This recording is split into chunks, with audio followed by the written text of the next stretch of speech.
Hello' everyone, এয়া second day of summer camp. ছাৰে আমাকো এটা ছাৰপ্ৰাইজ দিলে। On the spot fruit salad competition এটা পাতিলে, য'ত আমি ষ্টুডেণ্টছৰ লগত টীম বনাই ফ্ৰুটছ কাটিং প্লাছ ডেক'ৰেশ্যন কৰি জাজক খুৱাব লাগিব। মোৰ ভাগত আকৌ যিখনহে কটাৰী পৰিছে, একদম মাংসহে কাটিব পাৰিম। কিন্তু যি কি নহওক বহুত বেছি ভাল লাগিলে, আকৌ সৰুকাললৈ উভতি যোৱা যেন লাগিল।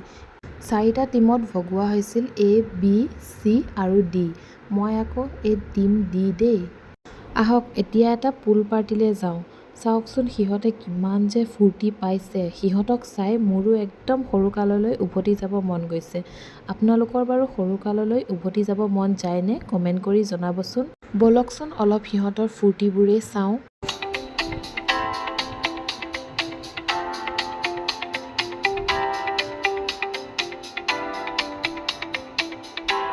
সঁচাই সিহঁতি বহুত এনজয় কৰিছে। আজিলৈ ইমানেই আছিল।